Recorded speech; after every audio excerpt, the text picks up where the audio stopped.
നമസ്കാരം.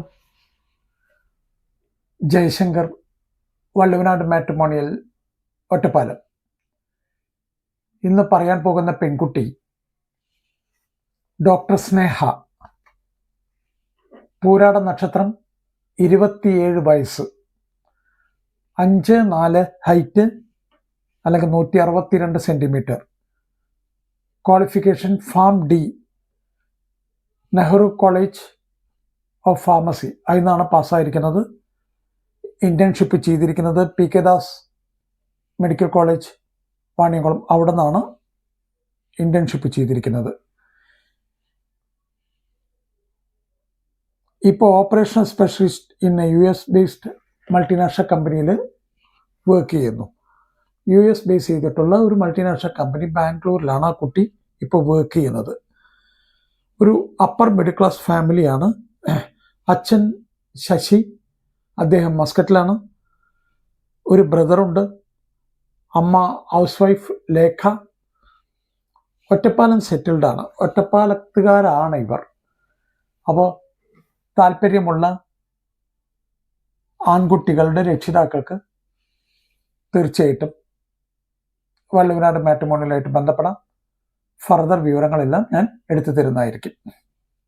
ഒരിക്കൽ കൂടെ ഡോക്ടർ സ്നേഹയെക്കുറിച്ച് പറയാം. ഡോക്ടർ സ്നേഹയുടെ ആദ്യം തന്നെ ഞാൻ പറയട്ടെ, ഡോക്ടർ സ്നേഹയുടെ ഫോട്ടോ ഓൺ റിക്വസ്റ്റിൽ അവർ തരാമെന്നാണ് പറഞ്ഞിരിക്കുന്നത്.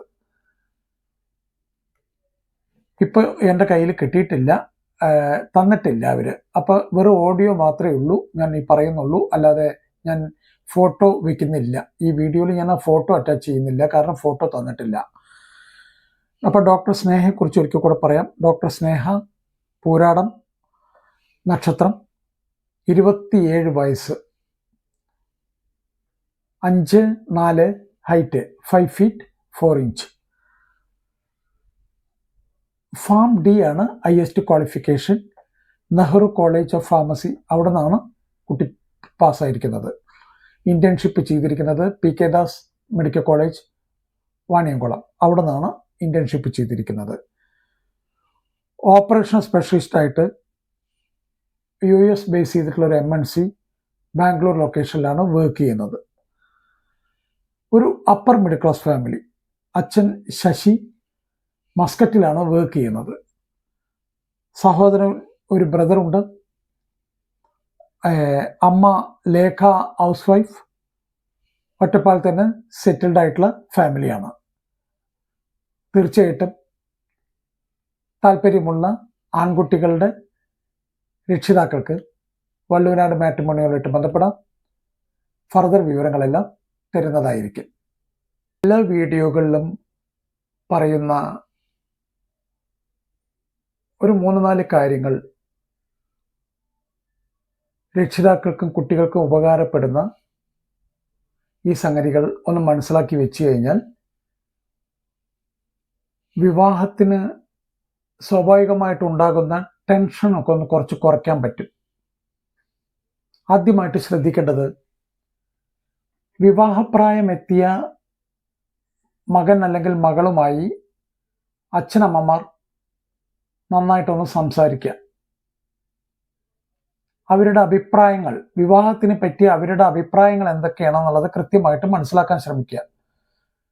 അവർ പറയും ഇന്ന ക്വാളിഫിക്കേഷൻ വേണം, ഇന്ന ലൊക്കേഷൻ ആണെങ്കിൽ നന്നായി, ഇത്ര ഏജ് മതി, ഹൈറ്റ് ഇത്ര വേണം, വെയിറ്റ് ഇതിൽ കൂടരുത്, ഇങ്ങനെയൊക്കെയുള്ള പല അഭിപ്രായങ്ങൾ അവർക്ക് പറയാനുണ്ടാവും. അപ്പോൾ അതെല്ലാം നന്നായിട്ട് മനസ്സിലാക്കുക, നന്നായിട്ടൊന്ന് സംസാരിക്കുക. ചിലപ്പോൾ ആ കുട്ടി അപ്പോഴായിരിക്കും പറയുന്നുണ്ടാവുക, എനിക്ക് ആൾറെഡി ഒരു ലവ് അഫെയർ ഉണ്ട്, അതുകൊണ്ട് നിങ്ങൾ നോക്കണ്ടെന്നുള്ളത്. കൃത്യമായിട്ട് അതൊക്കെ മനസ്സിലാക്കി വെക്കണം. അപ്പോൾ ആദ്യം ചെയ്യേണ്ടത് വിവാഹപ്രായം എത്തിയ കുട്ടിയുമായിട്ട് ഒരു ഡിസ്കഷൻ. രണ്ടാമത്, നല്ല ഒരു പ്രൊഫൈൽ എഴുതി ഉണ്ടാക്കുക. പ്രൊഫൈൽ എഴുതി ഉണ്ടാക്കിയാൽ മാത്രം പോരാ, 2-3 വട്ടെങ്കിലും അതിരുന്ന് വായിച്ചു നോക്കണം. ഹൈറ്റ്, വെയിറ്റ്, നാള്, പഠിപ്പ്, ജോലി, എല്ലാ കാര്യവും അതിലുണ്ടാവണം. എന്നാൽ വല്ലാതൊരു വിവരണത്തിന് പോവാതിരിക്കുക നല്ലത്. ചെറുതായിട്ട്, പക്ഷെ എല്ലാ കാര്യങ്ങളും കവർ ചെയ്യണം. അതിൽ കൃത്യമായിട്ട് വേണ്ട 2-3 കാര്യങ്ങളുണ്ട്. ഒന്ന്, ജാതകത്തിനെ പറ്റി വളരെ കുറച്ച് എഴുതാൻ ശ്രമിക്കുക. 7 ചൊവ്വ, 8 ബുധൻ, അത് ഇതെന്നൊക്കെ പറഞ്ഞിട്ട് കുറേ കാര്യങ്ങൾ എഴുതി വെക്കുന്നുണ്ട്. ഇതൊക്കെ വായിക്കുന്ന ആളുകൾക്ക് ഒരു പേടിപ്പെടുത്തുന്ന രീതിയിലുള്ള വാചകങ്ങൾ ആവരുത്. കഴിയാവുന്നത്ര അത് കുറച്ച് എഴുതുക. ഈ രാഹുദോഷം, കുജദോഷം ഇങ്ങനെയൊക്കെ എഴുതി കഴിഞ്ഞു കഴിഞ്ഞാൽ ജനം പേടിച്ചു പോകും. ഇതെന്തൊക്കെ ദോഷങ്ങളാണ്, അതുകൊണ്ട് ഇത് നോക്കണ്ട എന്നൊക്കെ വിചാരിക്കും. അപ്പൊ അതൊക്കെ കഴിയുന്നത്ര കുറച്ച് എഴുതുക. അടുത്തത് പ്രൊഫൈലിൽ ശ്രദ്ധിക്കേണ്ട കാര്യം എഡ്യൂക്കേഷൻ.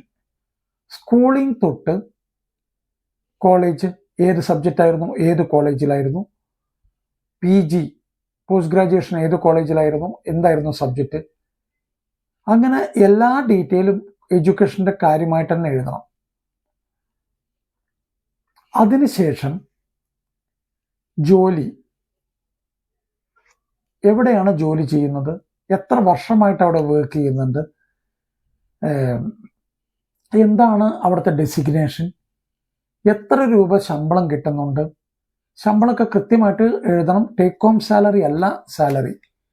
നിങ്ങളുടെ ഓഫർ ലെറ്ററിൽ പറഞ്ഞിട്ടുള്ളതാണ് യഥാർത്ഥ സാലറി, അല്ലാണ്ട് കയ്യിൽ കെട്ടുന്ന സാലറി അല്ല. അപ്പോൾ അത് കൃത്യമായിട്ട് എഴുതാൻ ശ്രമിക്കണം. വായിക്കുന്ന ആളുകൾക്ക്, അതായത് പെൺകുട്ടികളുടെ അച്ഛനായാലും ശരി, ആൺകുട്ടികളുടെ അച്ഛനായാലും ശരി, അത് വായിക്കുമ്പോൾ എല്ലാ വിവരങ്ങളും ഉണ്ട്, നന്നായിട്ട് എഴുതിയിട്ടുണ്ട് എന്നുള്ള ഒരു തോന്നൽ ഉളവാക്കണം. അതിനുശേഷം ആണ് വളരെ ഇമ്പോർട്ടൻ്റ് ആയിട്ടുള്ള ഒരു കാര്യം, നിങ്ങളുടെ കുടുംബക്ഷേത്രം അല്ലെങ്കിൽ ധർമ്മദൈവങ്ങൾ അല്ലെങ്കിൽ വെളുത്തങ്കാവ് അല്ലെങ്കിൽ നാഗങ്ങൾ ഇങ്ങനെയൊക്കെ പറയുന്ന ദൈവിക സാന്നിധ്യമുള്ള നിങ്ങളുടെ കുടുംബത്തിലെ ആ ചൈതന്യത്തിനെ ഒന്ന് പ്രാർത്ഥിക്കുക. നന്നായിട്ടൊന്ന് പ്രാർത്ഥിക്കുക.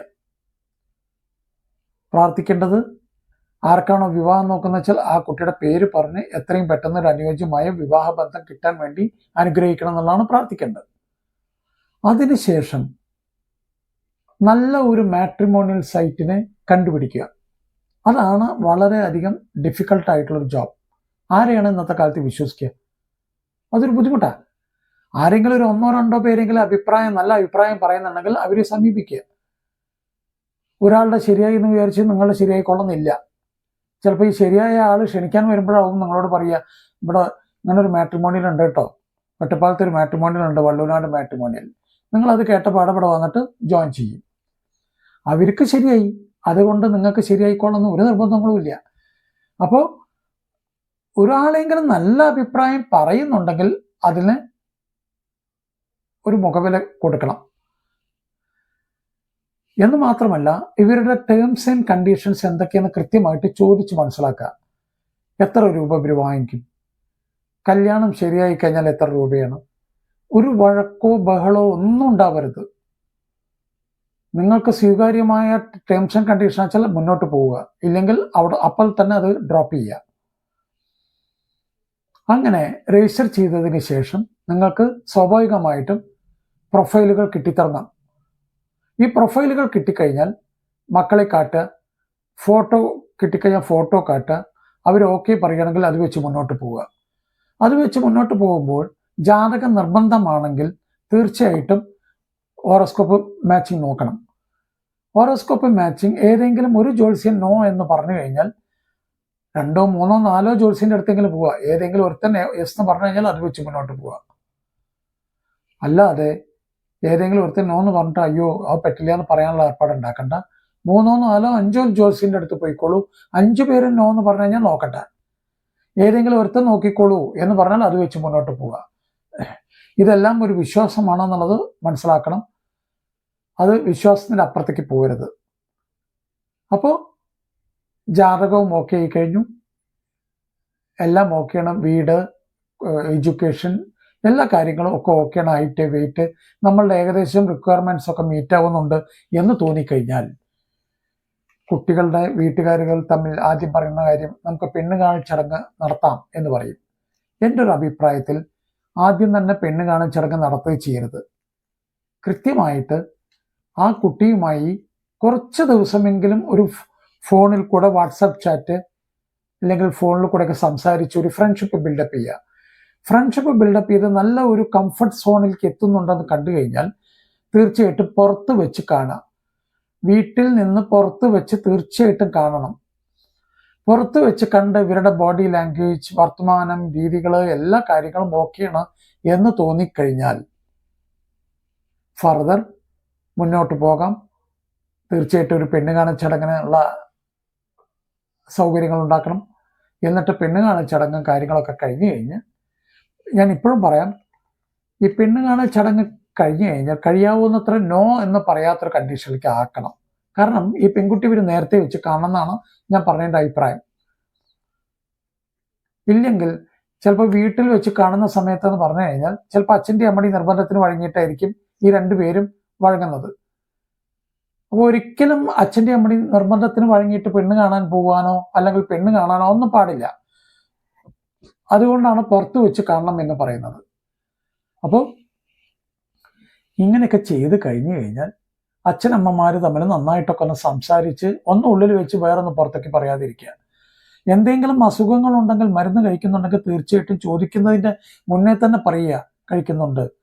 അമിതമായ ലോണുകൾ ഉണ്ടെങ്കിൽ തീർച്ചയായിട്ടും പറയുക, ചോദിക്കാനുള്ള ഇടവരണ്ട. എനിക്ക് ഇത്ര ലോണുണ്ട്, ഇത്ര EMI ആണ് ഞാൻ അടയ്ക്കുന്നത്. കാരണം ഇല്ലെങ്കിൽ നാളേക്ക് ഇതെല്ലാം വഴക്കായി മാറും. ഈ വഴക്കൊക്കെ വന്നു കഴിഞ്ഞാൽ പണ്ടത്തെ കാലമല്ല ഇപ്പോഴത്തെ, ഉടനടി ഡിവേഴ്സിലോട്ടാണ് പോകുന്നത്.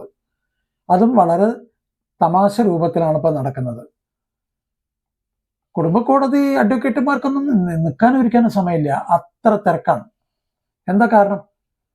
ഈ കമ്മ്യൂണിക്കേഷൻ്റെ അഭാവം. നന്നായിട്ട് സംസാരിക്കുന്നില്ല, ഒന്ന് ഉള്ളിൽ വയ്ക്കും, വേറൊന്ന് പുറത്ത് പറയും. അങ്ങനെ ആവരുത്. അപ്പോൾ എല്ലാം ഈ പറഞ്ഞ കാര്യങ്ങളൊക്കെ ഒന്ന് ഫോളോ ചെയ്ത് കഴിഞ്ഞ് കഴിഞ്ഞാൽ അച്ഛനമ്മമാർക്ക് റിട്ടയർഡ് ലൈഫ് സ്വസ്ഥമായിട്ടിരിക്കാം, ടെൻഷനില്ലാതെ. ആൺകുട്ടിക്കും അല്ലെങ്കിൽ വിവാഹം കഴിഞ്ഞ കുട്ടികൾക്ക്, ദമ്പതിമാർക്ക് ദാമ്പത്യ ജീവിതം നല്ല രീതിയിൽ മുന്നോട്ട് പോകുന്നതായിട്ടാണ് കാണുന്നത്. എല്ലാവർക്കും മംഗളാശംസകൾ. നന്ദി, നമസ്കാരം. ജയശങ്കർ, വള്ളുവനാട് മാട്രിമോണിയൽ, ഒറ്റപ്പാലം.